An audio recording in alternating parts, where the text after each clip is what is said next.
This right here is the Sony PlayStation VR2. Time to review it.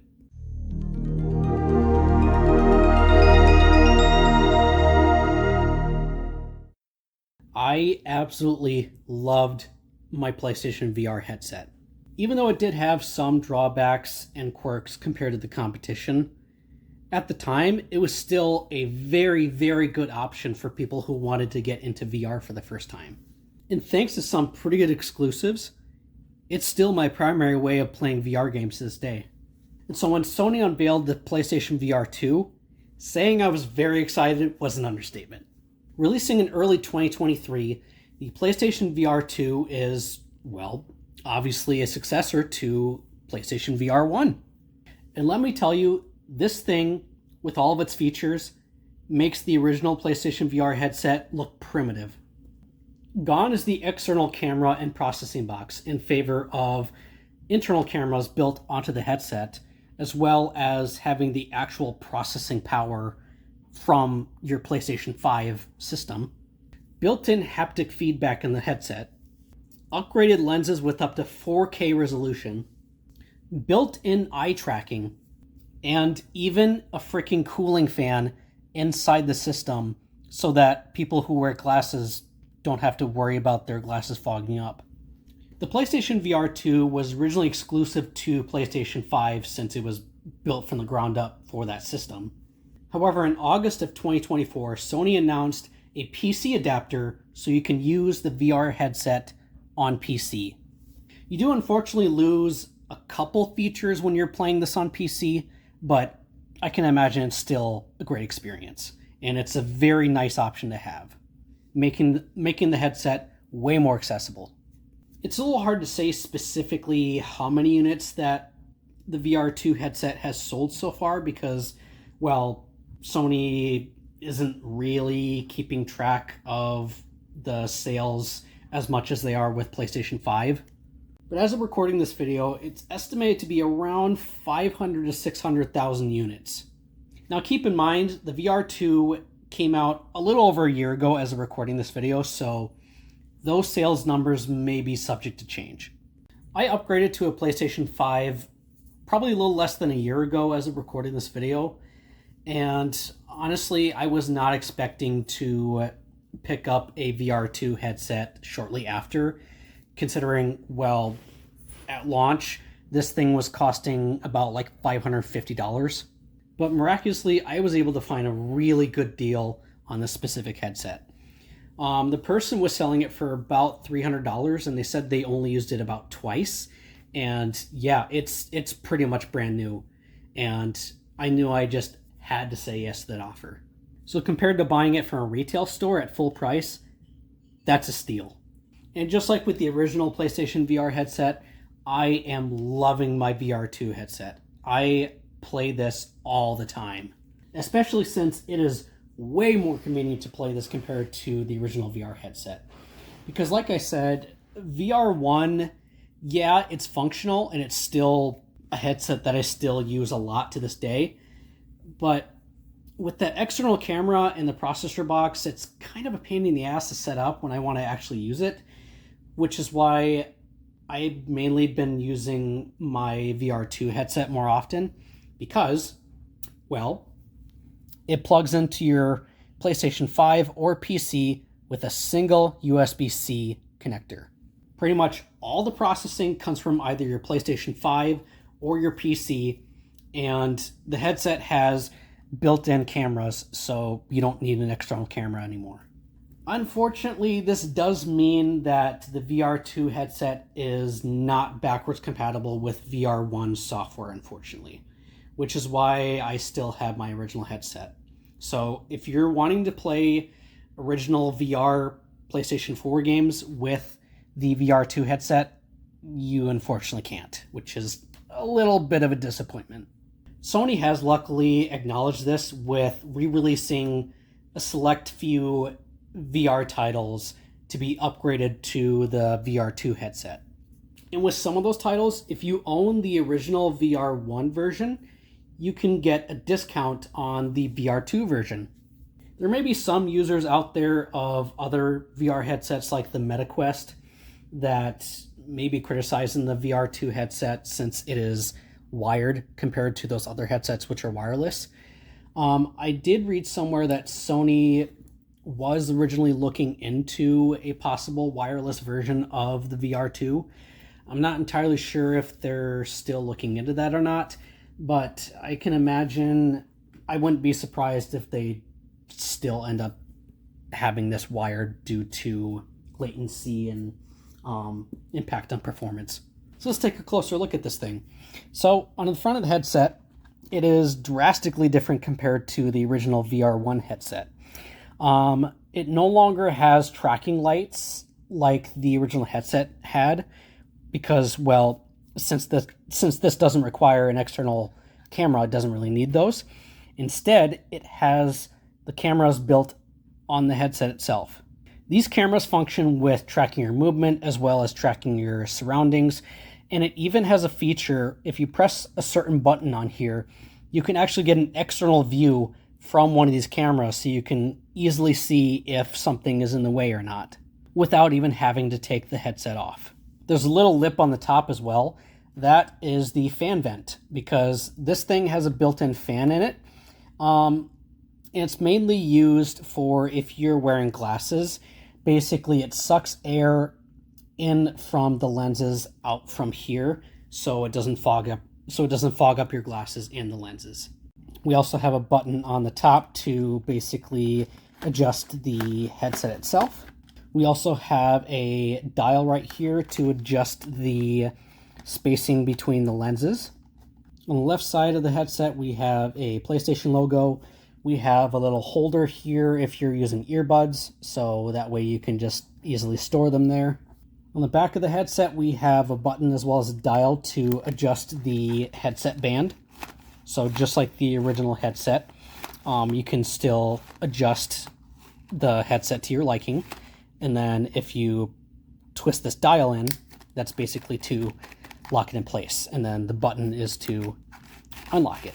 The right side of the headset is the same as the left. We have another PlayStation logo as well as another earbud holder thingy. And of course, we still have our headphone jack for plugging in either an external speaker or plugging in headphones for 3D audio. Here's the controllers for the VR2 headset, which these controllers, if you remember the controllers for the original VR headset, which oddly enough used the PlayStation Move controllers out of all things, these are a huge improvement over those. Just like with the headset, you no longer need an external camera for gyroscopic tracking with these controllers. Both the left and the right have built-in analog sticks. They both also have adaptable triggers, just like the DualSense controller. And probably the coolest part of all, this right here, as well as the triggers, are touch sensitive. So basically, say for example that you're trying to grip an object in a VR game. Well, depending on how hard you grip your controller, basically it moves your hand in game, which is really, really cool.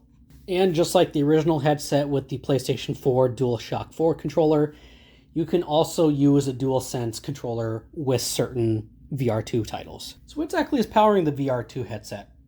Well, not really much, considering it requires either a PlayStation 5 or a PC to actually use it.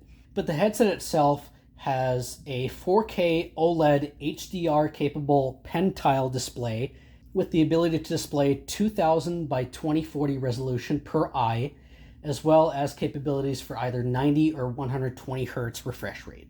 And the headset also has 110 degrees field of view. For controller input, you can either use a DualSense controller or the PlayStation VR2 controllers. The headset has 4 out-facing cameras, as well as 2 in-facing cameras, with the latter being used for eye tracking. The VR2 headset gets power and display from one single USB-C cable. Just like PlayStation VR1, VR2 also supports a cinematic mode, which is used to view all non-VR game and media content on a virtual cinema screen at 1920 by 1080 resolution at 120 Hz HDR.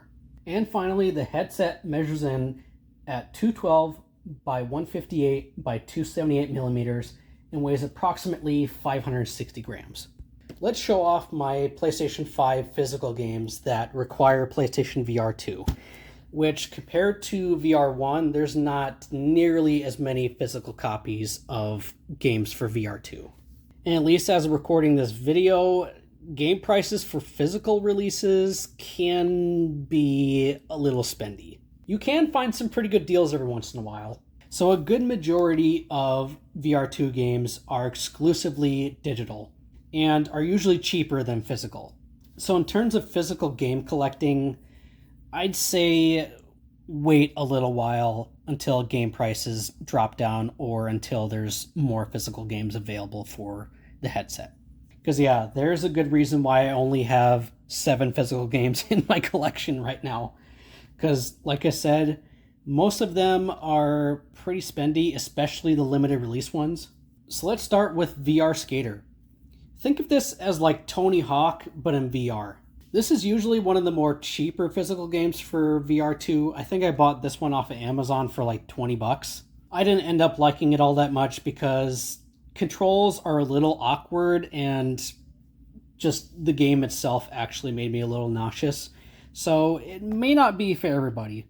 But if you're a fan of the old Tony Hawk games, as well as skateboarding games, I'd still give it a try. Tennis on Court. This is one of the few, if not maybe the only, sports game that is physical on VR2 so far, and it's not a very good one. The graphics are pretty ugly, and the controls can be a little awkward. Plus, at least content-wise, it just doesn't really have a whole lot. So, yeah, I wouldn't really recommend this one. It's all right if you want to at least like try it out, especially if you're into VR tennis games. I wouldn't get it unless it's really cheap. And even then, it's still not all that great. Townsmen VR. This is basically a civilization / city building game in VR. I haven't played much of this so far, but what I played was actually pretty interesting. If you're into those civilization or SimCity type games, I'd say give it a try. Happy Fun Land.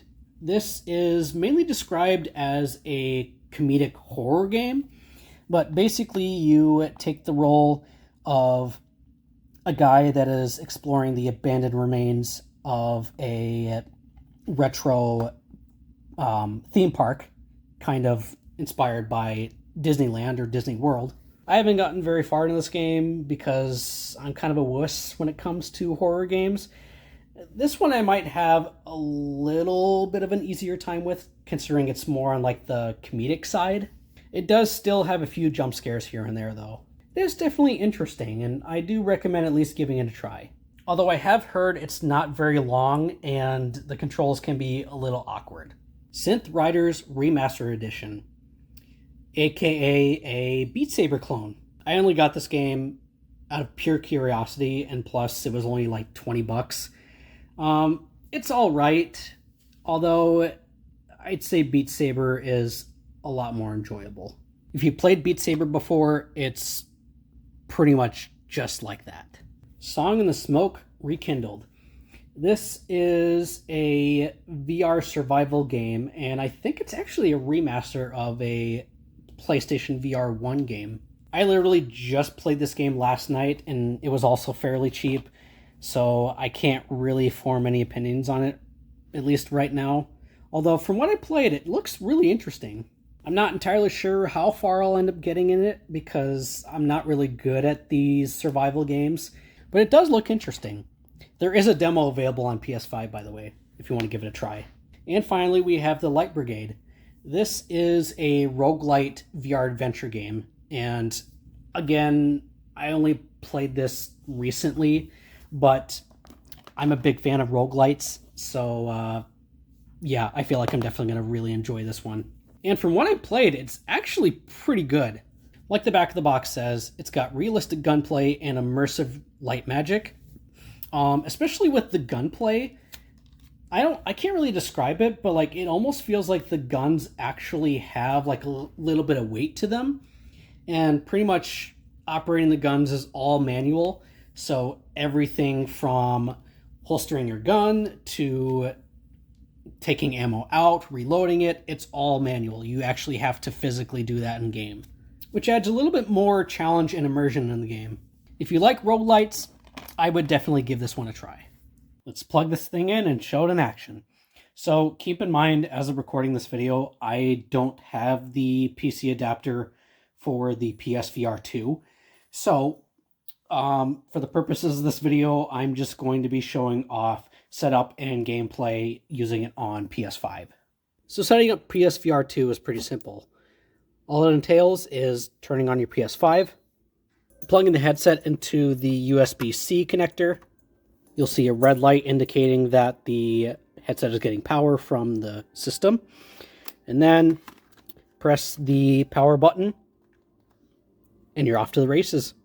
I should also take the time to show off my digital gains for PSVR 2, or rather, lack thereof. To be honest, as of recording this video, I haven't purchased a whole lot of content that uses PSVR 2, minus a handful of demos that I have yet to play.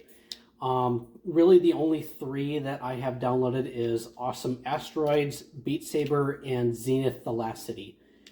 Which, Beat Saber is probably my most played PSVR 2 game, because, my god, this is a fantastic game to play in VR. If you've never played Beat Saber, it was also on the original PSVR headset, and basically, it's a rhythm game where you have these two lightsaber thingies, and you slice each of the blocks that come towards your face to the rhythm of the music. It is quite addictive and very, very fun. This is definitely a must-have, not only just on PSVR 2, but really any VR headset. So whenever you boot up a game that uses PSVR 2, you'll have this safety screen that pops up every time. Before use the health and safety warnings in the VR headset instructions manual. Carefully follow all the instructions for setup and use. The VR headset is not for use by children under the age of 12. Some people may experience motion sickness, nausea, disorientation, blurred vision, or other discomfort while viewing virtual reality content. And luckily, there is an option to turn off this dialog box. So if we continue by pressing OK, then it'll come up with a screen where it allows you to make edits to your play area. Since the VR2 headset has the cameras internally versus externally, it allows you to make this virtual play area where basically there's certain games that require a certain amount of space. So some games will give you the option to make a smaller space for playing when you're sitting down. Others will allow you to make a bigger space when you're actually standing up and moving around. One neat feature is if you press the view button on the bottom of the headset, you can get a view of your surroundings, which is pretty cool. That way, if there's something in the way, you don't have to take off the headset to move it. And if you press the PlayStation button, it'll pull up this little tiny PlayStation guide. The first option will be the PlayStation VR quick settings. If you select that, it'll give you quick access to settings like view your surroundings, which is just like with pressing the external view button on the headset. You can also adjust the screen brightness, the screen size, turn VR headset vibration on or off, adjust visibility, adjust eye tracking, other miscellaneous settings, and also make adjustments to your play area. Which, when you're editing your play area, it'll give you an option to either stay seated or stand still or move around. And then it'll give you an option to either set a temporary play area or reset the one that you already have set. Which in this case, we'll just edit the play area that we already have. So now we're in the mode of editing our play space. So you'll see this little reticle on the bottom here with a plus and a minus. So if you want to increase your play area, all you have to do is press the trigger and push up against the border. And likewise, if you want to decrease the size, press the trigger again, and push against the border. Pretty simple. Oh, that's not creepy at all. Hi, whoever you are. Let's talk about the tracking of the headset. So it was already pretty good with the original PSVR headset, although there were some quirks here and there since it was using an external camera. But with the VR2, since all of the tracking is actually on the headset itself, it is way more accurate. And it even allows you to look a full 360 degrees behind you, which the original headset didn't allow you to do. The PSVR 2 controllers are a massive improvement over the ones that were on the original VR headset, which I did a video on that a while ago. And if you recall, the controllers that they used for the VR1 headset were oddly enough reused PlayStation Move controllers, which, yeah, they worked fine enough, but the fact that they were essentially 2009 technology and you still had to use an external camera for tracking, it worked well enough, but there was a few quirks here and there. But with the VR2 controllers, like, this is a massive improvement. Hand tracking is pretty much one-to-one with barely any latency. And the addition of analog sticks makes moving around the virtual world way, way easier. No longer pointing and teleporting, thank God. There's still going to be some games where you'll have to do the pointing and teleporting, but in terms of just general movement, like, yeah, having the analog sticks is way, way, way better. And one really cool thing is, say for instance that I drop something on the floor and I'm like, oh crap, I can't reach it. Well, unlike with the VR1 headset where if you reach too far down, it'll lose tracking of your hands. Well, with the VR2, you can literally crouch down. Whoops, where'd it go? You can literally crouch down and actually pick it up. That is awesome. And of course, most games also give you the ability to attract objects to your hands, like in Song of the Smoke, for example. I can press R1 or L1 and it'll teleport objects into my hand. One really cool addition to the VR2 controllers is they're touch sensitive.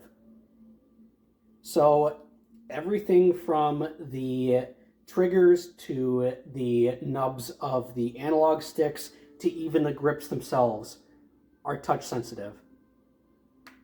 How cool is that? So like in some games you can like physically pick something up. Yeah, when I first picked up my VR2 headset and I tried that out, I'm like, whoa, that is so cool. I can move my individual fingers. Also, just like the DualSense controller, VR2 controllers also have adaptive triggers, which is pretty cool. So like when you're firing a gun, for example, there's actual resistance on there when you press the trigger. Adds a little more immersion and realism, which I quite like. Really, the only major complaint that I have for VR2 is the lack of backwards compatibility for VR1 software. I can understand why it doesn't have backwards compatibility, but it's still disappointing. Luckily, Sony has acknowledged this to some extent, and they have released updated versions of VR1 games for the VR2, like Beat Saber here, for example. And some VR1 titles that you already own digitally do offer a discount if you're purchasing the VR2 version. And I think Game Progress also transfers over to the VR2 version, but I'm not entirely sure. Also, the resolution on the VR2 headset is way, way better than on the VR1. I think the VR1 was a 1080p OLED display, and now this one is like close to 4K, and it has way more clarity. And plus, the eye tracking definitely helps a lot. And so, that was the PlayStation VR2. Sony took what they learned with the PSVR headset and improved in every imaginable way with the VR2. It is definitely a worthy successor. It's got a lot of really good things going for it. But should you buy a PSVR 2 headset? If you're a PlayStation 5 owner and you can find the headset for a good price, then yeah, I definitely recommend it. There isn't nearly as many games to play as there was with the original VR1 headset, but there's still a lot of really, really good games to play with the VR2, with hopefully the potential for more games coming in the future. But if you're on the PC side of things, it's a tougher sell, mainly considering the price of the headset without any deals or discounts or anything like that, and plus the requirement of buying an additional accessory just to use it on PC.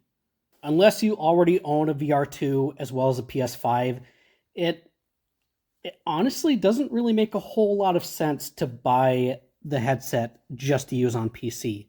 There's more practical, cheaper, and honestly better options for VR on PC.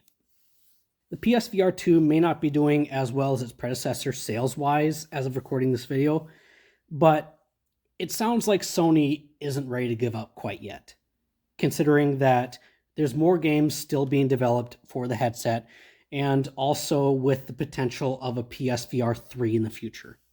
So that wraps up my review. Thank you all for watching, and I'll see you all next time.